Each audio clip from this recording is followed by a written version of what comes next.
All Indiana Politics is your premier source for Indiana politics, focusing on issues that matter to you. I still want us to be the best in the Midwest. We can't afford another lockdown. Give the citizens of this country the relief they need. Education in the state of Indiana remains priority number one. In-depth, nonpartisan coverage. We don't know exactly where the economy will be in January. People are worried with good reason. Exclusive interviews with Indiana's political leaders. We have the resources here in the state of Indiana to care for those who are in need. Expert analysis on critical legislation. We need to reform those laws. This recovery is going to take some time. We've got to anticipate that there'll be a budget shortfall. From Wish TV, this is All Indiana Politics Podcast on the All Indiana Podcast Network.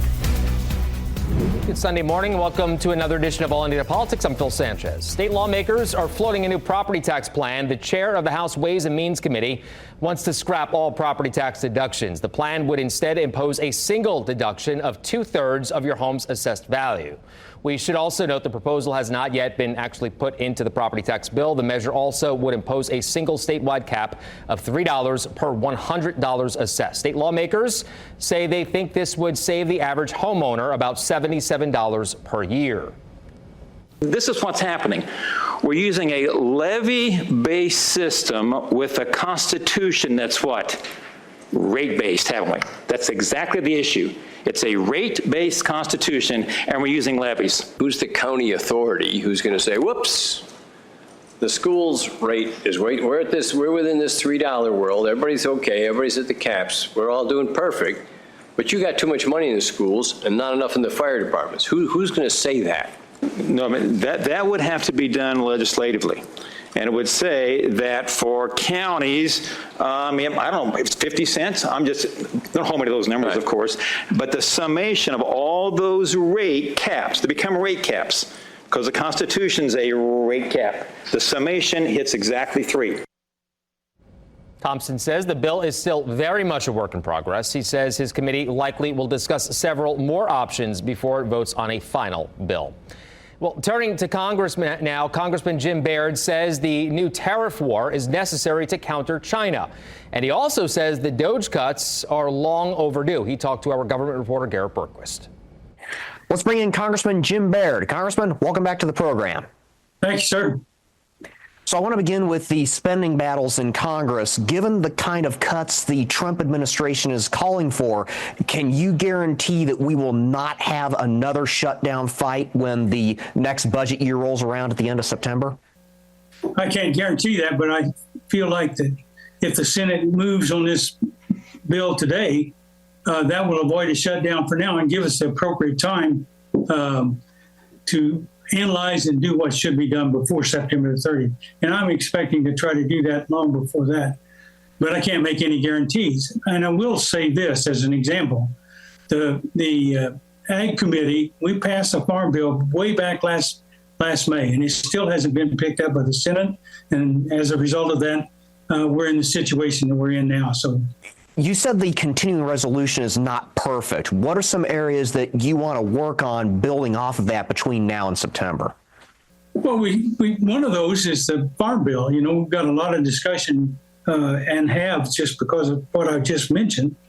And I think it's very important to provide a safety net for our farmers. We're upside down in the economy as far as prices of crops and the profitability of agriculture. So that's just one example, and I think it's a very important one. And they need, and we need, to make sure that we provide that kind of assistance to our farmers and ranchers. And that's an example of what I think we need to do, and we need to do it right. The USDA just ended a couple of pandemic-era programs that assisted food banks and schools with buying food products from local farmers and local producers. Are there any conversations in Congress about making those programs permanent, bringing them back possibly in the Farm Bill? You know, everything's on the table. We do a farm bill every 5 years, and we're the farm community and agriculture, all the way through the agribusiness people, are a very giving people. So we want to make sure that those commodities and those food bank programs are really doing what needs to be done for the people that receive them. And we need to make sure that they are receiving them. Will ending those programs in their current form hurt farmers as well as efforts to combat hunger? Well, Well, anything that has to do with the commodities that we produce in agriculture certainly has an impact on them. But I think farmers and ranchers are very resourceful. They are able to adapt to the current economy. I mean, we've been doing that for centuries. And so we understand the economy. We understand how good the products are that we make, and we know that people want them. And so we also want to make sure, since you're talking about the nutrition programs, we want to make sure that's providing the appropriate nutrition, especially for our school children, and that they have access to that kind of quality nutrition, because that really is the future of our country. And we want to make sure we invest not only in their education, but we need to invest in their health. The General Services Administration recently listed 2 major federal buildings here in Indianapolis on its disposal list. How concerned are you about your constituents losing access to in-person services for programs such as Social Security, the IRS, or the VA? Well, you know, it's really interesting to me that we have some of these discussions like this, because in private business, and I'm talking about farming as well as agribusiness as well as any other business, every year you kind of review what you've done, what's profitable, what's not working, what's not efficient, and you adjust accordingly. And if you've got a bunch of space that you don't need, or a bunch of buildings that's not being used and you're still paying rent and utilities on them, how does that impact your efficiency and delivery? So we're still involved in many of those programs, and we're going to see ways to make sure they're delivered. Are DOGE's cuts legal? Shouldn't a lot of these cuts be left up to Congress? I'm going to leave that up to the attorneys, but certainly Congress needs to have an input and an influence on these programs and what DOGE is doing. But, you know, we really asked DOGE to look for those waste, fraud, and abuse in our federal government, and that hasn't been done for quite some time. And I think it's appropriate now that we do that. And Elon Musk is making an effort to uncover. And if you really review the amount of dollars that have been spent wastefully and inappropriately, I think it's very revealing about how some of our tax dollars are being spent. So those need to go to the programs that are really being effective. China has levied a 15% retaliatory tariff on a number of American agricultural products, including pork and soybeans. Is this new trade war going to hurt Indiana farmers? Well, absolutely. You're concerned. Yeah, you're absolutely, and I understand that from a farmer. I've been in the ag background for all my life, and certainly those has an impact on trade. But on the other side of the coin, I think you need to recognize that China intends to be the leading world power.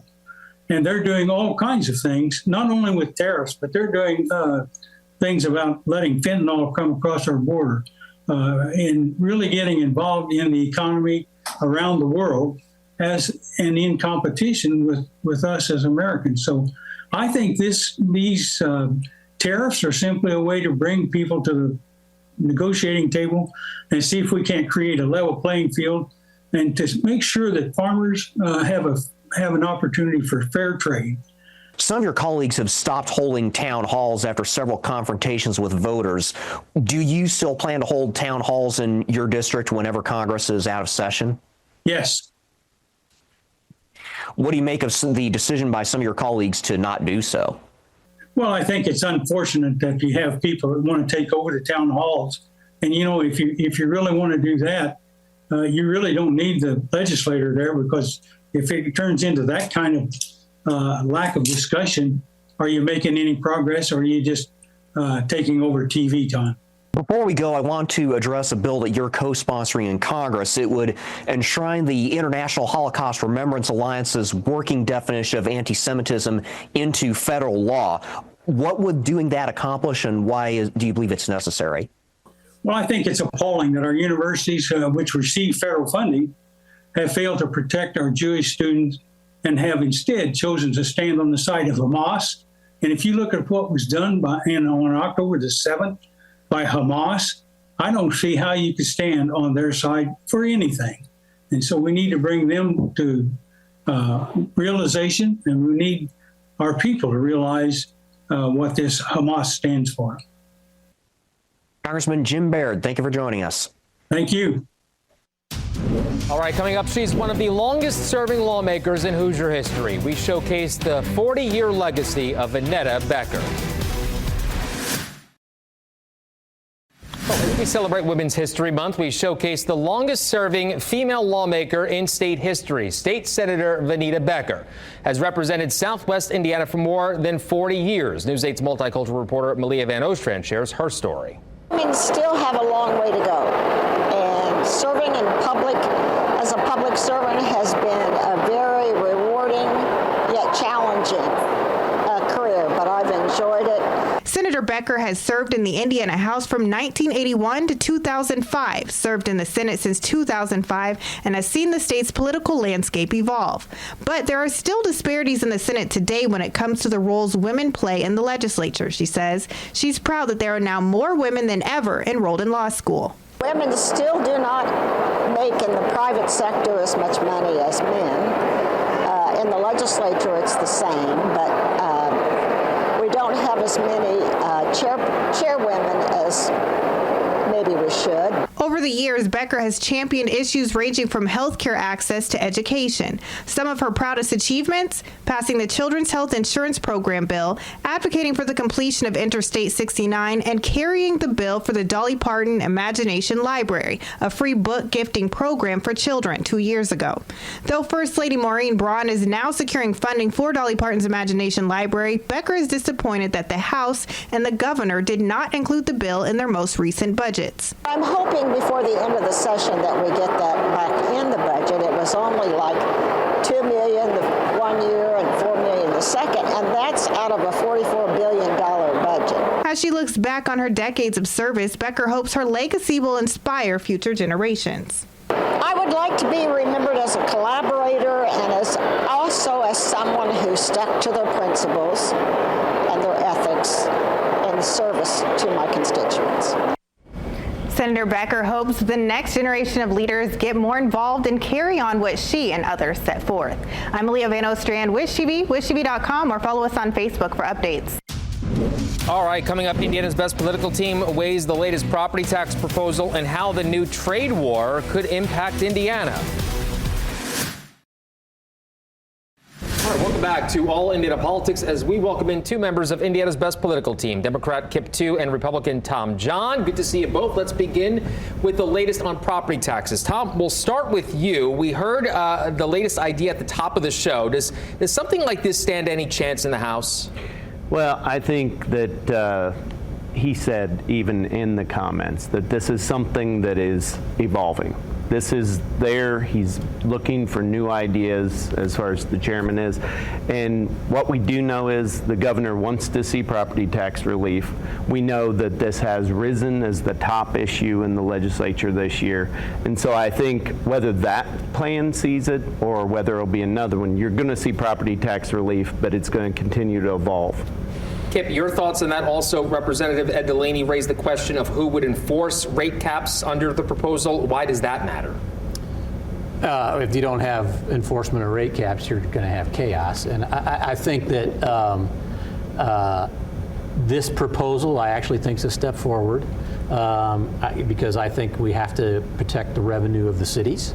I don't think it's very much reform at the end of the day. $77 a year isn't a heck of a lot of money, right. But I also don't think it's the final plan. I think what it sort of signals, though, is that the governor's not going to get all of what he wants, because we went from the Senate plan, which was not what the governor wants, to an even further away from the governor is where we are now. Yeah, and it seems like he also has backed off on the veto, right, as well. So we're at the end of the day, where do we stand, you think? To be determined. I think there's going to be a lot of negotiating. I think at the end of the day, we're not going to have big reform. I think we will have a bill. I think we'll have some changes that are going to happen, and some of them may be systemic, and some of them may take time to come in. But I think that what you really see here is a lot of different opinions and a lot of people looking at the issue, which is how you actually get legislation when said and done. Politically speaking, Tom, did Braun kind of back himself into a corner on this issue?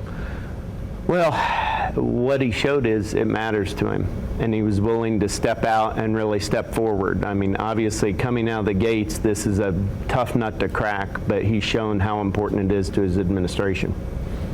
In the end, I think whatever plan passes will be closer to what Jennifer McCormick was proposing during the campaign. Right. Okay. All right. Well, we'll see what happens, gentlemen.